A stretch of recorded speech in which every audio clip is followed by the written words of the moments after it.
poder reanudar o volver a tener contacto con la escuela en la ciudad de Buenos Aires. Bueno, así que ahí está la situación de las reuniones políticas y de lo que está ocurriendo con la pandemia hoy en la Argentina. Vamos a ir a la economía, que ha sido realmente el tema del día. Saludamos a Esteban Domecq, le agradecemos que nos acompañe esta noche, que es economista. Esteban, ¿cómo estás? Buenas noches, hola. Hola Franco, buenas noches, ¿cómo estás? Todo muy bien. Bueno, Gracias por la invitación. no, gracias a vos por acompañarnos. ¿Qué lectura haces de estos anuncios que ha hecho el presidente del Banco Central? ¿Te llamó la atención? ¿Era esperable? ¿Había otro camino? Digamos que todavía estamos procesando un poco toda esta batería de medidas. Digamos, entendemos que el Banco Central estaba muy acorralado en términos de pérdida de reservas a lo largo del año. Ya perdió más de 2.000 millones de dólares de reservas brutas y más de 6.000 millones de dólares de reservas netas. Y en este contexto, digamos, creo que se está dando cuenta el equipo económico que una vez que lo de la deuda empieza a quedar atrás, digamos, esa mejora en el frente financiero no se está traduciendo en una mejora en el frente cambiario, el drenaje de reservas continuaba, y en ese sentido estaba quedando muy acorralada la política económica en Argentina en términos de decidir si ajustaban el P o el Q del dólar, digamos, o voy y apuntalo más el cepo cambiario, los controles cambiarios, que es efectivamente lo que terminaron haciendo, o dejo que parte de todo este desorden monetario que yo tengo atrás empiece a drenarse con mayor devaluación. Bueno, el gobierno, el equipo económico optó por esta primera alternativa. Entonces, esta batería de medidas que tenemos hoy son, de alguna manera, si querés, un paliativo, no un curativo de un problema fiscal y monetario que se está manifestando mucho en el frente cambiario. Esto es reservas, controles de cambio, presión sobre la brecha cambiaria, etcétera. Ahora, ¿qué es lo que no hacemos en Argentina para que todos los ministros de Economía, todos los gobiernos tengan los mismos problemas con el dólar? O sea, ¿cuál es la tecla que no estamos tocando para que realmente repitamos la historia, ¿no? O sea, permanentemente.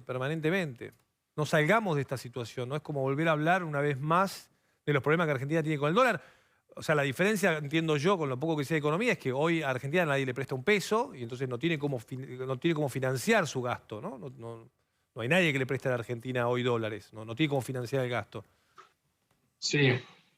Bueno, en ese sentido, digamos, desandar un poco esa pregunta yo creo que requiere obviamente un montón de tiempo y en los distintos episodios de la historia, de disrupciones cambiarias, de devaluaciones, de controles de cambio, hubo diferentes matices.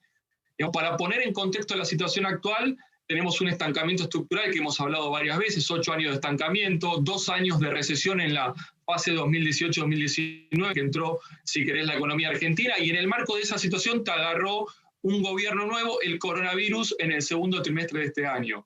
Ese coronavirus, que lastima muy fuertemente a la economía argentina y a la economía de todo el planeta, genera una caída muy grande de la recaudación en el contexto donde el gasto público aumenta para asistir social y productivamente a la economía, para contener desde el lado de la agenda un deterioro económico mayor. Ese problema lo tiene Argentina, Pero Chile, Esteban, no le echemos la culpa al virus. No le echemos la culpa al virus porque Argentina tiene estos problemas económicos, los vivimos durante décadas. O sea que no podemos decir que ahora la pandemia arruinó a la Argentina. Estamos arruinados. ¿Cuántos años hace que estamos muy mal? Diría yo 8 décadas. La Argentina se quiebra en el 30, se cae el mundo entero, Argentina también, y ahí Argentina, si querés, no se puede levantar. Pero lo que yo te tengo que decir es que el coronavirus agarró a la Argentina desnuda, digamos, sin ningún tipo de artillería económica para combatir esta crisis tan importante. Entonces, ahí es donde se manifiesta esto que vos bien me preguntás, tiene que ver por qué arrastramos desde hace años y décadas problemas, por qué venimos haciendo las cosas tan mal. Entonces llega una pandemia como la del coronavirus que afecta severamente a todo el mundo. Argentina la agarra desnuda, sin fondos anticíclicos. Chile está con un fondo de más de 8.000 millones de dólares, claro, sin reservas internacionales. Las netas están llegando a 6.000, sin capacidad de tomar deuda, o sea, atravesando una crisis de deuda. Con 10 años de déficit fiscal, habías empezado a revertir los últimos años, pero no llegaste a tiempo. Entonces, el 100% en Argentina del agujero fiscal que te genera el coronavirus se financia con emisión monetaria. Y ahí aparece el segundo problema de arrastre de la economía argentina, que vos desde hace 20 años venís dándole a la maquinita, cada vez expandiendo más la cantidad de dinero y ya tenías un proceso de inflación disparado. Entonces, en un contexto de crisis tan aguda, donde Chile, Colombia, Perú, Paraguay y Brasil toman deuda a 10 años al 2 y 3%, Argentina no puede hacer eso. El 100% del agujero fiscal, que este año va a ser el tercero más grande en 60 años, solo superado por los del Rodrigazo 75 y 76, se va a financiar con emisión monetaria. Entonces, ese es el problema de fondo. La cantidad de dinero en la economía está avanzando 85% interanual. Casi estamos duplicando la masa monetaria en un contexto donde tenemos una economía que se contrae fuertemente por la crisis del coronavirus. Este desorden fiscal y monetario, en el marco de, yo diría, un error de política económica, este esquema de desdoblamiento múltiple que se implementó en diciembre, le está cargando a la brecha cambiaria todo el problema. La brecha cambiaria se está poniendo en sus espaldas todo el desorden fiscal y monetario de la economía, y esto explica por qué las reservas internacionales caen, a pesar de que tenemos un superávit de la balanza comercial. Claro. Entonces, hoy la política económica, cuando empieza a dejar atrás la crisis del coronavirus y la crisis de la deuda, porque reestructuró con los bonistas privados, empieza a emerger que de fondo no solo era, como bien decís vos, el coronavirus y tampoco el tema de la deuda. De fondo esta economía tiene un problema que no ha resuelto y que se ha profundizado en los últimos años.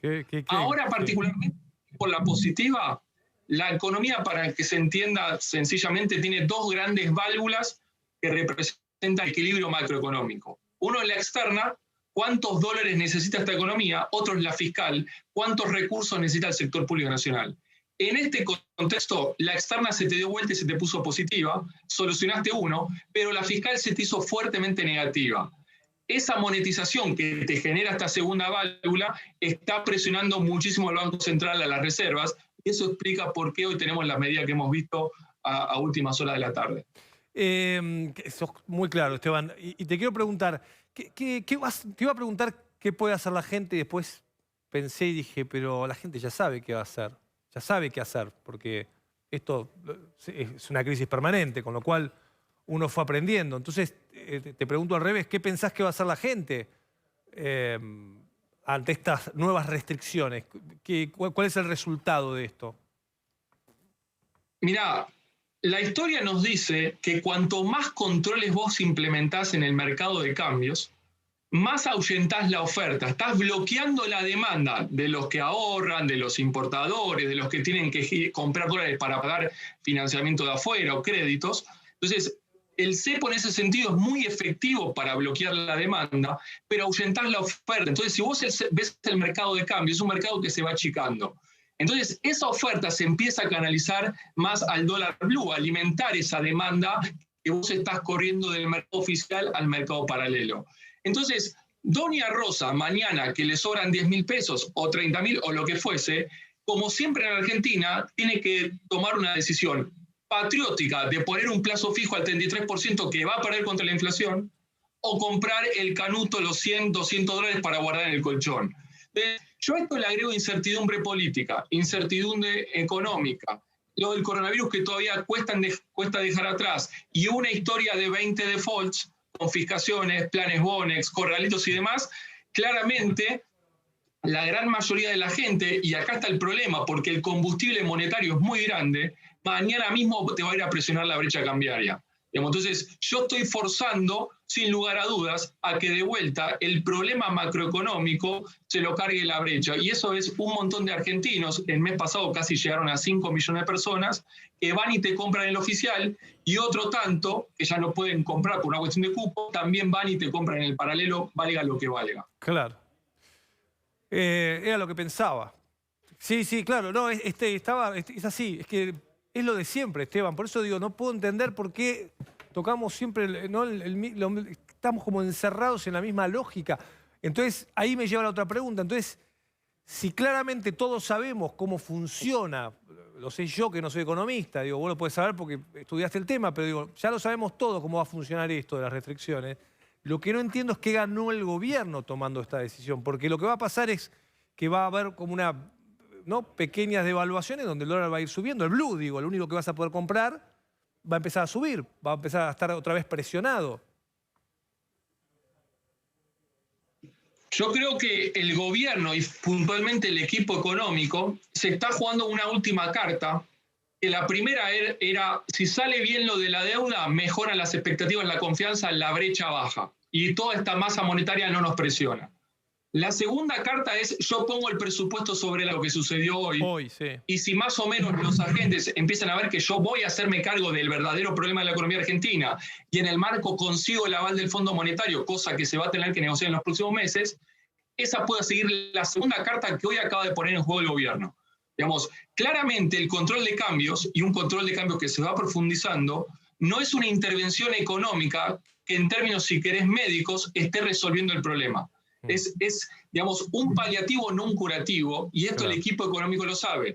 Y cuanto más cepo le voy poniendo a la economía, más voy impidiendo y complicando el funcionamiento, y esto está comprometiendo la fase de recuperación económica. Contemos que el presupuesto que presentó hoy Martín Guzmán piensa en un dólar para el año que viene de 102 pesos promedio, para lo que es el 2021, y una inflación del 29%, con un déficit del 4,5%, ¿no? Un déficit del 4,5% y un crecimiento económico para el año que viene bastante optimista, ¿no? De que vamos a crecer el año próximo 5,5%. Esto es lo que presentó Martín Guzmán al Congreso, que después el Congreso, bueno, tendrá que aprobar este presupuesto. Ahora, Esteban, del dólar, del presupuesto y de la falta de confianza, enseguida ato las razones por las cuales se fue Falabella esta semana, o está intentando irse, o se fue la TAM, o se fueron otras empresas, no sé, aerolíneas, bancos, supermercados de la Argentina, ¿no? Y está un poco atado a esta falta de confianza que nos está generando.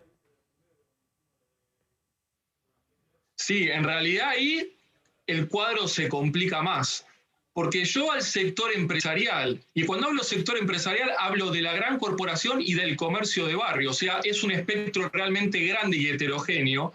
Digamos, por un lado le pongo estabilidad macroeconómica. Como bien dijiste vos, una economía muy difícil en términos de actividad. Cada 2 o 3 años tenemos una recesión. Tuvimos 18 años recesivos en los últimos 40, Colombia tuvo solo 2. Chile 5, Bolivia 6 y Brasil y Perú tuvieron 7, 8, 9. Yo le puse 18. El 40% del tiempo estuvimos cayendo, para tenerlo en consideración. Entonces, repetí ese dato. ¿Cuánto tiempo estuvimos cayendo? El 40% del tiempo en términos de trimestres, la economía argentina en los últimos 40 años estuvo recesionando, cayendo, contrayéndose. Y cada vez que esto sucede, digamos, es como un acordeón en la economía argentina, obviamente termina precipitando un montón de cierres y quiebras de empresas. Entonces, vos fíjate, yo miro para atrás y veo esa inestabilidad macroeconómica, defaults, devaluaciones, inflación sistémica. O sea, en términos macroeconómicos le doy un clima muy adverso a las empresas, y cuando vamos a lo micro, tenemos que hablar de problemas de logística, problemas de financiamiento, serios problemas impositivos en términos de presión tributaria y carga, y sobre todo burocracia, digamos, reglas de juego poco claras y completamente cambiantes, inseguridad jurídica, intentos de expropiación. Entonces yo te digo, ¿qué le estamos dando a una empresa grande, mediana o pequeña para que tenga incentivo de quedarse en Argentina si yo lo estoy castigando desde la micro y desde la macro? Entonces, una empresa en definitiva, y de vuelta, un comercio, una gran empresa, es un flujo de fondos futuro que está determinado por este entorno macroeconómico y micro. Y hoy la verdad es que le estamos dando todo para irse. Entonces, yo creo que en ese sentido Falabella es solo una pequeña muestra del daño que está teniendo la economía a nivel micro en su interior. No, estaba buscando las declaraciones de Claudio Moroni, el ministro de Trabajo, y dijo sobre la salida de Falabella, dijo: yo no veo una situación particular de la Argentina que provoque la salida de empresas, sino que son decisiones empresariales, ¿no? Dijo: Argentina, en comparación a nuestros países vecinos, ha tenido menor pérdida de empleo, de modo tal que el consumo sigue razonablemente bien y la actividad está repuntando, ¿no? Esto dice el gobierno. ¿Qué sé yo?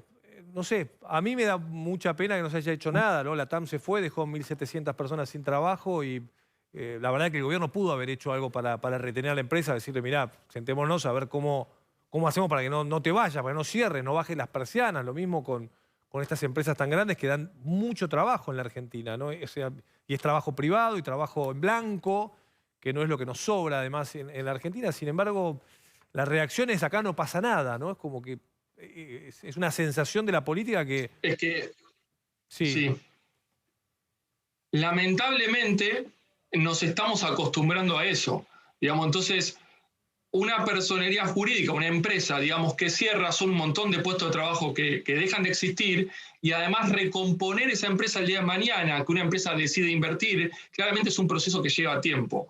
Ahora, de vuelta tenemos que separar lo coyuntural de lo estructural también cuando hablamos de empresas. Entonces, una cosa es la crisis del coronavirus, pero cuando uno va a la creación neta de empresas, yo te tengo que decir que desde el año 2011 esta economía no genera nuevas empresas en términos netos. De hecho, hoy tenemos 50.000 empresas menos sobre un universo de casi 600.000 de la que teníamos hace 10 años. Solo 20.000 se perdieron este año. Así que Falabella, porque es una gran corporación, son capitales extranjeros, y uno escucha que se van y es una marca conocida. Lo mismo con LATAM, con Nike, con Air New Zealand y todas las grandes empresas que se han ido en este año. Están haciendo ruido. Pero esas empresas se van en el marco de un norte y un horizonte, digamos, temporal que no tienen, pero es un reflejo de todo lo que está sucediendo con el resto de las empresas. Digamos, y cada empresa de vuelta tiene de a decenas de puestos de trabajo, puestos que se rompen, y eso explica también por qué esta economía no genera puestos de trabajo en el sector privado desde hace 10 años. Claro, pero además de los números que das, digo, de los datos que estás dando, que son muy buenos, además de no generar nuevas empresas y tampoco no generar puestos de trabajo, tampoco estás buscando retenerlas a las que están hoy, que tienen la importancia vital de tener un salario en blanco. Y además en un mundo donde no sobra justamente el trabajo, ¿no? No es un mundo en el cual hoy, digo, Argentina hace cosas muy increíbles desde hace mucho tiempo, que tengo un celular en la mano. No trae el celular de China, en China lo arman, lo desarman y lo mandan a la Argentina para que lo volvamos a armar. O sea, es tan loco este mundo, ¿no? Es tan extraño, donde cuando vos compraste un celular que fue armado, desarmado, enviado a la Argentina para que se vuelva a armar. O sea, mirá todo lo que tuviste que hacer para inventar puestos de trabajo. La verdad que eso es inventar un puesto. O sea, armar un celular 2 veces es inventar un puesto de trabajo, ¿no? Es inventar un trabajo que no necesitas. O sea, o está mal lo que digo. Es crear un trabajo que no necesitas el trabajo. Digamos, lo estás creando para dar... es como dar un subsidio prácticamente. Mirá, yo creo que, de vuelta, si vamos a lo coyuntural, digamos, el objetivo de todos los gobiernos en todo el mundo en el marco de la crisis del coronavirus era cuidar a la población, o sea, contener el frente, digamos, sanitario, y era cuidar a la economía lo máximo posible. ¿La economía se iban a romper? Sí, se rompieron todas, se golpearon fuerte. Algunas caen 5, otras 10, otras 15. Argentina en ese sentido está en las que más caen. Pero una cosa es la caída y otra cosa es contener el tejido productivo, el sistema productivo. Y son estas empresas que vos bien estás mencionando. Porque la recuperación económica no solo depende de que el coronavirus quede atrás, que lo de la deuda en Argentina se resuelva, que sorteemos este obstáculo si querés cambiar inflacionario, sino también de la cantidad de empresas que hayan podido transitar toda esta crisis del coronavirus. Entonces, ahí sí deberíamos haber hablado, si querés, de cuál era el plan de salvataje que el mismo día 20 de marzo había que aplicar para contener la mayor cantidad de empresas vivas durante esta situación tan particular, que de vuelta la Argentina la agarró desnudo, entonces sin poca capacidad de política económica para contener la situación y con 2 años recesivos de arrastre. No es lo mismo como entró Chile, Perú, Colombia, que venían creciendo al 2, 3 y 4% todos los años. Las empresas llegaron con espalda, con financiamiento, con capital de trabajo. En Argentina muchas empresas entraron ya con problemas de cheques rechazados antes del coronavirus, claro, por todo lo que fue la crisis 2018-2019, claro. Se meten en este túnel y claramente este túnel, en el marco de la economía argentina, de estos problemas que estamos hablando, termina siendo una trituradora. Y ahí es donde las empresas empiezan a caerse de a cientos y de a miles. Desde ese punto de vista yo te tengo que decir, uno de los sectores más afectados es el turístico, hotelero, gastronómico. Claro. Y recién, hace un par de semanas, se sancionó la ley y todavía no se puso en ejecución. Ya llevamos, el domingo vamos a cumplir 180 días de cuarentena y tenemos hoteles en Iguazú, en Calafate, en Bariloche, restaurantes todavía que no pudieron abrir. 180 días, un comercio cerrado y la ley de salvataje del sector todavía no se implementó. Entonces, desde ese punto de vista yo creo que faltó mucho. Lamentablemente el daño ya está hecho, ahora tenemos que empezar a trabajar en la recomposición del tejido. Ahora, si a esa recomposición del tejido yo tiro más inestabilidad macroeconómica, más controles de cambio, más controles a las importaciones, más señales políticas negativas, más incertidumbre, el tejido no solo no se va a recomponer, sino que se va a seguir fracturando. Y ese es el riesgo que tiene la economía en los próximos meses. No, es espectacular tu mirada. Esteban, quiero cerrar con este concepto. Lo que se viene entonces, digo, ahora yendo a la información, más allá de esta mirada macro que hiciste muy, muy clara. Lo que anunció hoy el Banco Central entonces es un nuevo impuesto para cualquier producto en dólares, digamos, ya sea tecnológico o lo que vos compres con tu tarjeta de crédito, vas a tener un 35% más del 30% que ya pagabas del impuesto país. O sea, son 65% de impuestos para cualquier compra que hagas con tu tarjeta en el exterior, sea esos $200 de cupo o cualquier producto, lo que fuere que compres. Yo decía, juegos para Play, no Sí. sé, Netflix, Spotify, cualquier producto que vos tengas y que venga en tu tarjeta en dólares, tiene un impuesto ahora doble. Uno es un impuesto, el otro va a ser una percepción a cuenta de impuesto a las ganancias y de impuestos personales. En la medida que vos no lo puedas decir, claramente va a terminar siendo un impuesto doble. Yo diría que el segundo tema importante con respecto a este dólar ahorro y turista tiene que ver con que los 200 de cupo de atesoramiento ahora se junta con las compras que vos puedas hacer para pagar servicios o comprar bienes en el exterior. Entonces, el máximo que podés atesorar / gastar es 200.